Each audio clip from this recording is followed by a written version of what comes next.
If you're thinking about listing your house and you're worried it might sit on the market, in this video we're breaking down exactly the reasons why houses sit on the market and what causes them not to sell. And we're also discussing what you should do before you list it to prevent all that. And if you're new here, my name is Spencer Lowe. I'm with United Real Estate Louisville. I've been selling real estate here in Louisville since 2019.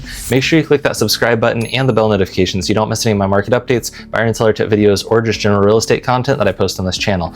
Also, down in the description, I've got my 7 musts before you list a house in 2026. If you're thinking about listing this year, you need to go and grab that. It's completely free to download, but it just lists 7 of the top things that I recommend to all my clients when they go to list their house, so that way they get better results when they put it on the market. That's all prep work stuff, but it's all down below, completely free for you to download.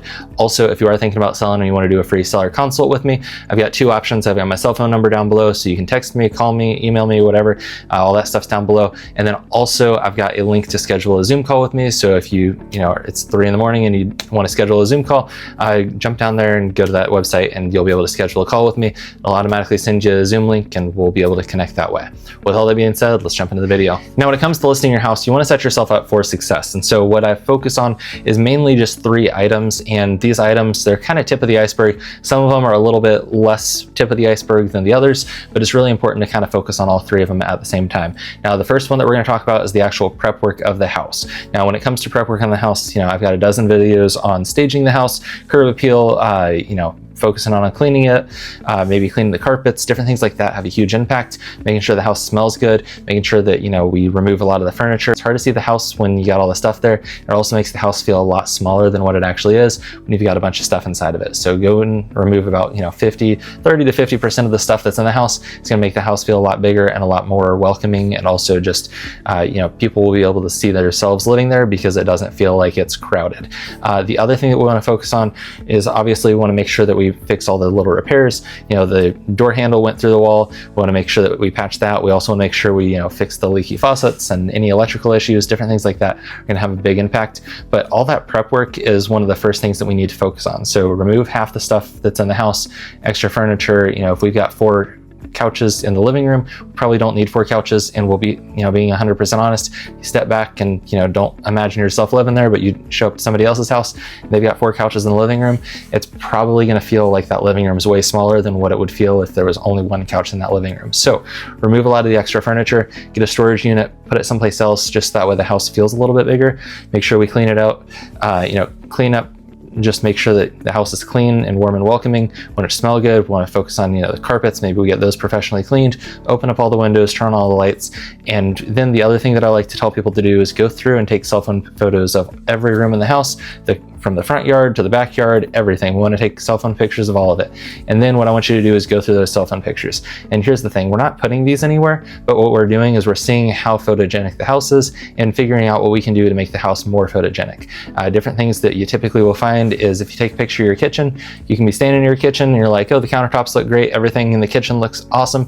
You step back, take a picture of it, and then all of a sudden you realize that you've got a ton of stuff on the countertops and the counters look like they're, the counter space doesn't look like it's existent. There's non-existent counter space. So then we go in and we remove all the stuff off the countertops. Then we take another picture and we look at it and we go, okay, now this is something that I have a professional photographer come in and take photos of. So once we get the house to that point, that's when we're ready to actually put it on the market. Before that, we want to make sure that the house actually shows well. We want to make sure we prep it and do all the things that we need to do. We've got a bunch of different videos on prep work before you list it.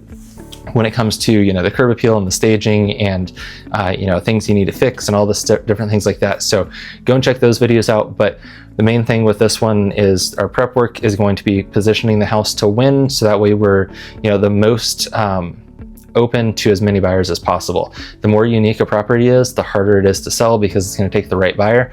The easier properties to sell are going to be like your 3 beds, 2 baths, 2,000 square foot ranches. Those typically are pretty easy to sell. And I'm not saying they're always easy to sell because they might have unique features or be on a bunch of land or whatever, but if it's a house that's pretty open to fit most buyers, it's going to attract a lot more buyers than a house that's very, very unique. When it comes to our paint choices and the carpet, and everything that we put in the house, it's all going to make a difference. But the thing is, we want it all to be neutral, so that way more buyers can actually see themselves living there. So if you've got some, unique paint colors, maybe, the house is painted green or pink or orange or something really, really out there and unique, or maybe we've got shag carpet, different things like that. We might want to go ahead and look at maybe updating a little bit before we put it on the market, making the space a little bit more neutral so that way we appeal to more buyers is definitely going to help us there. Now, the second piece of selling any house is going to be in the way that we promote it. And what I like to focus on here is professional photos and videos, but also promoting those professional photos and videos well.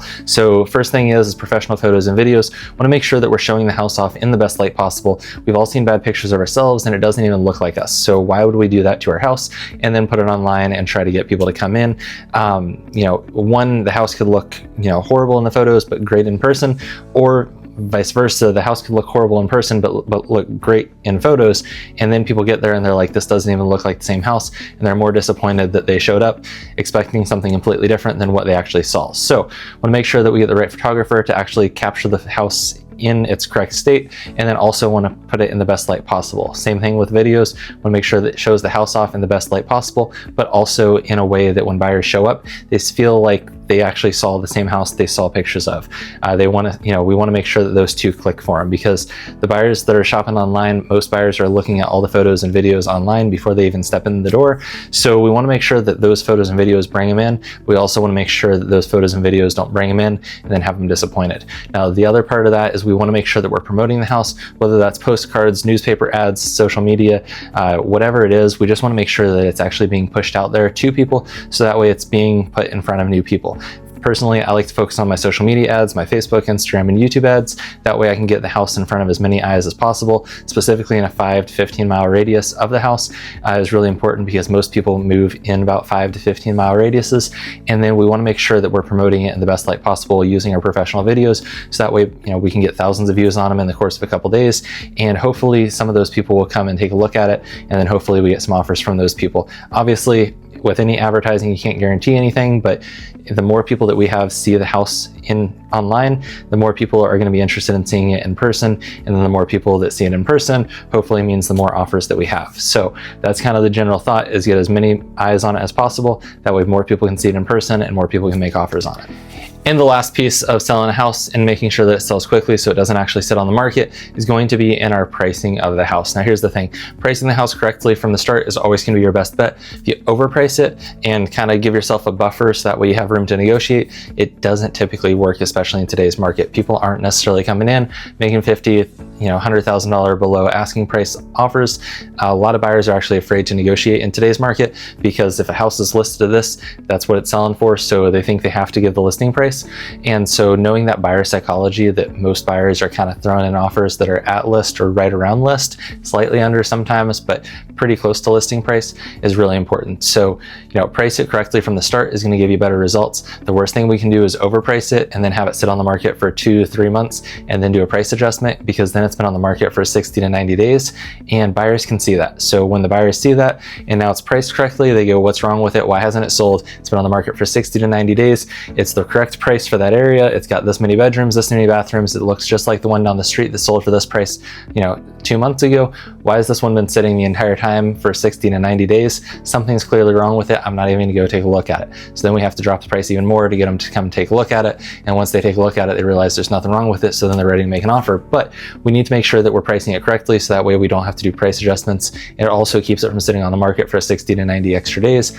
Our median days on market as of December of 2025, we're sitting at 19 days was our median days on market. All that means is from the time it's listed to the time they accept a contract, it's about 19 days if we do things right. We got to price it right, we got to prep it right, and we also got to promote it right. Those are the 3 things that you got to focus on if you want your house to sell quickly. It is pricing, prep work, curb appeal or staging, cleaning the house up, making those small repairs, and then also we want to make sure that we promote it correctly. And that's one of the most important parts of it, is making sure that the house is seen by as many people as possible. But we also want to make sure we get the house ready for market correctly, so that way the house shows well. And the last piece of that is we want to make sure that we price it right, so that way buyers aren't concerned that they have to meet your listing price that's too high, or they wait for it to come down, and then once they start seeing price adjustments, a lot of people sit on the sidelines and wait for that price to keep coming down before they'll even go take a look at it. So make sure we price it right from the start. We want to make sure we do our prep work, and we also want to make sure that we look at getting an agent that's going to promote the house well. If I can help out with that, give me a call. I've got my phone number down in the description, and I'd love to talk to you. Now, if you made it to this point in the video, I really appreciate you sticking around. Once again, down below, I've got my 7 musts before you list a house in 2026, completely free to download. It's linked down below, so go and grab that. I've also got my link to schedule a free call with me. So if you are thinking about, selling or buying, click that button down below and let's schedule a call, jump on a Zoom call, and let's, get connected. I've also got my cell phone number, so if it's easier for you to shoot me a text or give me a call, feel free to. It's down there as well. And then once again, make sure you click that subscribe button and the bell notification so you don't miss any of my market updates, buyer and seller tip videos, or just general real estate content that I post on this channel. Once again, my name is Spencer Lowe. I'm with United Real Estate Louisville, and I'll see you in the next one.